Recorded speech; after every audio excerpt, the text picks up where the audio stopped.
Setelah semua mereka duduk di kursi masing-masing, Jerry secara pribadi menarik sebuah kursi dan mempersilahkan Clara untuk duduk di kursi tersebut membuat Tuan Smith dan Tuan William saling pandang. Hal ini juga membuat Draco merasa tidak enak hati. Lain halnya dengan Clara.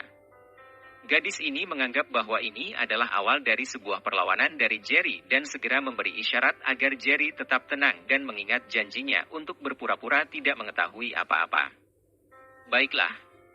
Semuanya sudah sama sekarang. Maka aku akan mempersilahkan kepada para tetua yaitu kakek William, kakek Smith, Tuan Besar Patrick dan Tuan Besar Walker untuk menyampaikan sepatah dua kata tentang pendapat mereka mengapa dan kenapa sampai mengundang kami untuk datang ke villa ini. Waktu dan tempat saya persilahkan, kata Jerry sambil memberi hormat dengan cara sedikit menundukkan badannya. Ehem, kata Tuan William sebelum memulai menyampaikan maksud dan tujuannya bersama tiga sahabatnya yang lain mengundang Jerry dan teman-temannya untuk datang ke Villa Smith ini. Jerry cucuku, apakah kau mendapat surat undangan dari Megatown? Tanya Tuan William. Benar, Kek.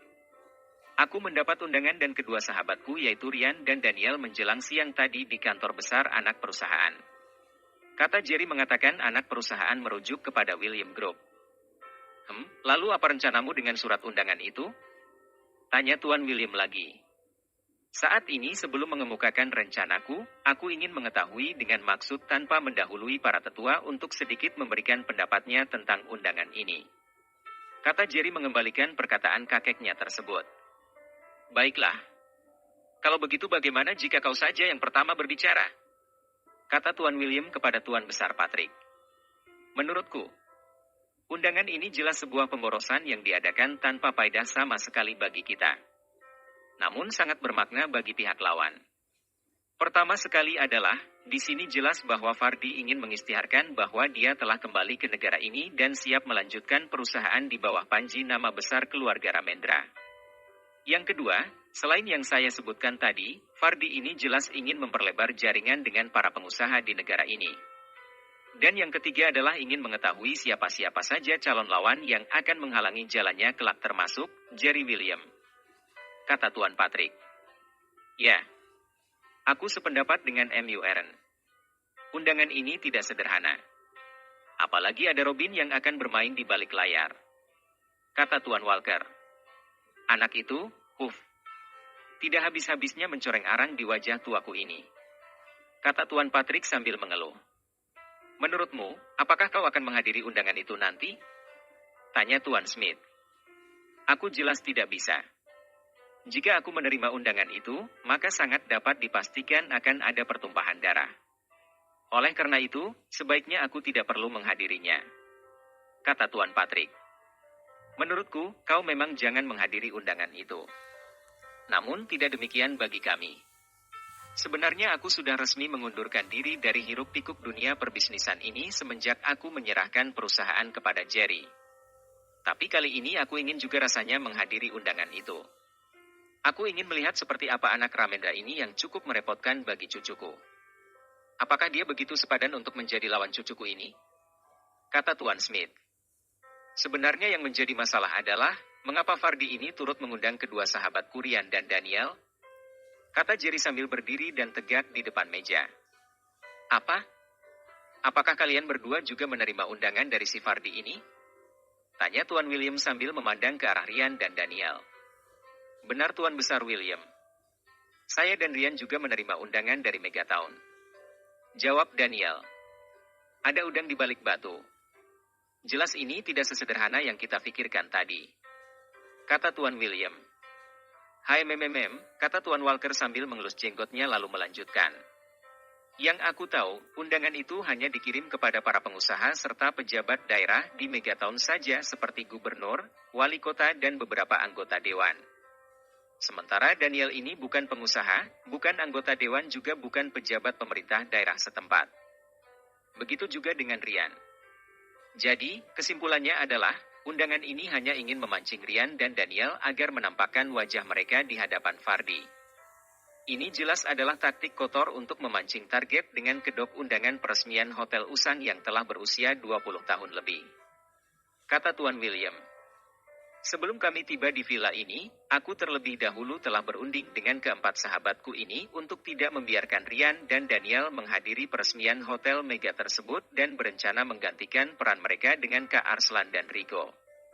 Bagaimana menurut kakek? Tanya Jerry. Oh tidak. Tidak bisa begitu. Daniel dan Rian harus pergi. Bagaimana menurut MU Syam? Tanya Tuan Smith. Ya. Saya sepemikiran dengan Tuan Besar Smith. Rian dan Daniel memang harus menghadiri acara di Megatown itu. Kata Tuan Syam. Anda serius Tuan Syam? Tanya Jerry masih tetap berdiri. Tentu ada alasan mengapa Leon dan Syam berkata seperti itu. Kata Tuan William. Silahkan kemukakan alasan Anda Tuan Syam. Saya akan dengan sangat serius menyimaknya. Kata Jerry sambil mempersilahkan Tuan Syam untuk menguatkan argumennya. Dalam hal politik, musuh saat ini membuat perangkap melalui undangan itu untuk mengukur seberapa dalam kekuatan yang Anda miliki. Undangan ini jelas seperti pedang bermata dua. Dia akan melukai Anda dari atas dan dari bawah jika Anda tidak jeli dalam membaca situasinya. Mengapa saya katakan bahwa undangan ini sama seperti pedang bermata dua? Ini tidak lain adalah, mereka ingin mengetahui seberapa penting Daniel dan Rian ini bagi Anda. Ketika Anda berusaha untuk menyembunyikan Rian dan Daniel, di situ Fardi dapat menangkap kelemahan Anda. Sampai bila Anda akan mampu menyembunyikan Daniel dan Rian di celah ketiak Anda? 1 bulan? 2 bulan? 1 tahun? 2 tahun? Lambat laun mereka akan tahu juga. Dari cara berpikir Anda seperti itu, Fardi akan beranggapan bahwa Rian dan Daniel ini sama sekali tidak mampu untuk melindungi dirinya sendiri sampai-sampai harus bersembunyi di bawah ketiak Anda. Kata Tuan Syam panjang lebar. Lanjutkan lebih jelas, Tuan Syam. Kata Jerry semakin tertarik dengan cara berpikir mantan agen rahasia dari kesatuan tentara ini. Jangan tunjukkan kelemahan Anda dengan menyembunyikan Rian dan Daniel, sebaliknya bawa mereka berdua bersama dengan Anda.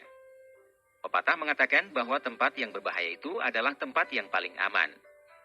Jangan berpikir bahwa Fardi ini akan mencelakai Rian dan Daniel di Megatown apalagi setelah menghadiri acara yang dia buat sendiri.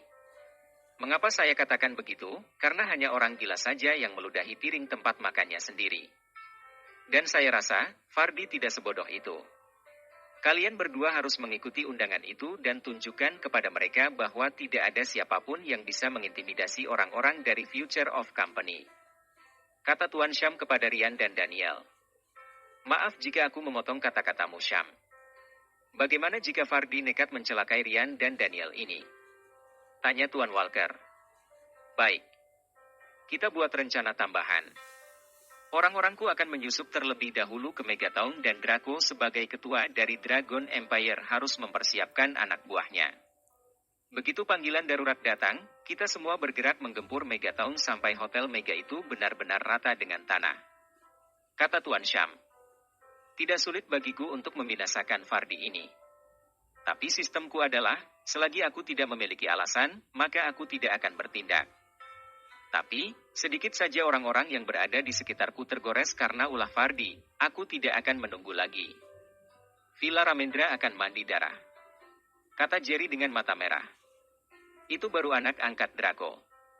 Kata Draco sambil bertepuk tangan diikuti oleh yang lainnya. Jangan takut Daniel dan Kaurian. Sekali hidup, sekali mati. Setelah kematian, tidak akan ada kematian lagi. Manusia pasti akan menemui kematian. Tinggal pilih. Mati sebagai pecundang, atau terhormat seperti ksatria. Kata Jerry membakar semangat keberanian di hati Rian dan Daniel. Aku akan tetap bersama dengan kalian. Kata Arslan. Aku juga. Kata Rico. Aku pun akan mendampingimu. Kata Clara. Oh. Tidak. Kau tidak boleh ikut. Ketika aku terluka, aku hanya akan merasakan rasa sakit pada luka itu saja. Tapi jika kau terluka, seluruh jiwa ragaku ini akan menderita menahan sakit. Kau adalah cintaku. Tidak boleh ikut. Kata Jerry dengan tegas. Terdengar suara berdehem dari Tuan William membuat Draco dan Clara segera tertunduk dalam-dalam. Kalian masih anak-anak. Semua bisa berubah. Sekarang cinta. Besok sudah berbeda, kata Tuan Smith. Hentikan omong kosong tentang cinta kalian ini. Lakukan seluruh rencana dengan baik dan fokuskan pikiranmu terhadap perkembangan perusahaan. Omong kosong dengan cinta, kata Tuan William pula. Tapi, hanya itu yang keluar dari bibir Jerry setelah tangannya digenggam kuat-kuat oleh Clara. Tidak boleh marah. Tidak boleh melawan, bisik Clara. Baiklah. Jika tidak ada lagi, saya sebagai kepala kedua keluarga besar, membubarkan pertemuan ini. Anda Tuan Sham, segera atur anak buah Anda. Ayah angkat, segera persiapkan anggota Dragon Empira. Anda Paman Regan, hubungi Paman Jeff dan suruh datang ke Metro City secepatnya. Kalian berempat, persiapkan diri. Kita akan bersama-sama ke Megatown memenuhi undangan dari Fardi beberapa hari lagi.